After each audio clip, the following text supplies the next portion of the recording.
இதுக்கு முன்னாடியும் பாலியல் வன்முறை நடந்திருக்கு, மறுக்கிறதுக்கு இல்லை.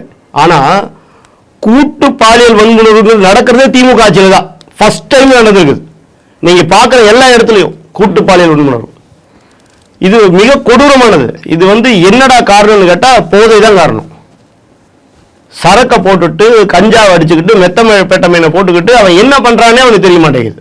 புதுசா இருக்கு இந்த கலாச்சாரம், புதுசா இருக்கு தமிழ்நாட்டில். அந்த ஏரியா மக்களையே ஒரு 14 மைனர் பசங்களெல்லாம் கூப்பிட்டு விசாரிச்சுட்டு இருக்கிறதாக சொல்றாங்க. இது சிபிஐக்கு மாத்தணும்னு சொல்லியிருக்காங்க. மதுரை நீதிமன்றம் இதுக்கான விசாரணைகளை மேற்கொண்டுட்டு இருக்காங்க. இதுல இன்னொரு விஷயம் என்னன்னா, நீங்க இதை ஒத்துழைக்கல அப்படின்னா உங்களே உள்ள தூக்கி வைப்பேன் அப்படின்னு மக்களை மிரட்டியதாக காவல்துறை மேலேயே ஒரு கம்ப்ளைண்ட் இருக்கு. ஆமா, அது என்னன்னு கேட்டீங்கன்னா, இது முழுக்குங்க இது இந்த தமிழ்நாடு அரசு விசாரணை பண்ணாங்கன்னா இது மறுக்கடிக்கப்படும்.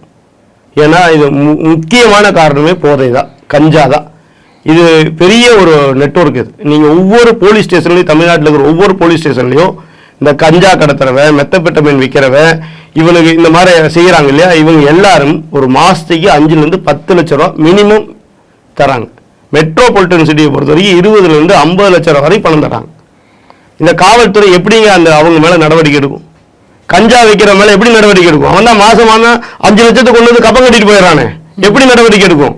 அப்படியே பிடிச்சாலும் பின்னாடி யார் அந்த சார் ஒரு போன் பண்றார், முதல் வேலையை விடுங்க, அந்த மாசுபடியாத நபர் கால் பண்ணி பேசுறார், திமுக காரர் பேசுறார், முதல் வேலையை விடுறியா இல்லையா, இல்ல உன்னை வேலையை விட்டு தூக்கிடுவேன் அப்படிங்கிறார். உடனே விட வேண்டிய சூழ்நிலையா இருக்குது. நல்ல போலீஸ்காரர் அந்த வேலையை பண்ணா உடனே அவருக்கு உடனே காத்திருப்பு பட்டியல் போடுறாங்க, இல்ல வேற எங்க தண்ணி இல்லாத காட்டுக்கு மாத்துறாங்க. இதுதான் நடக்குது. அதனால எதுக்கு பிரச்சனைன்னு 5 லட்சமோ 10 லட்சமோ கொடுக்கறத வாங்கிட்டு அவன் பாட்டுக்கு சிவனே இருக்கிறாங்க. காவல்துறை அவங்களோட கையை கட்டுப்பட்டு வச்சிருக்காங்க. முழுக்க இது முழுக்க திமுகவுடைய வேலை இது.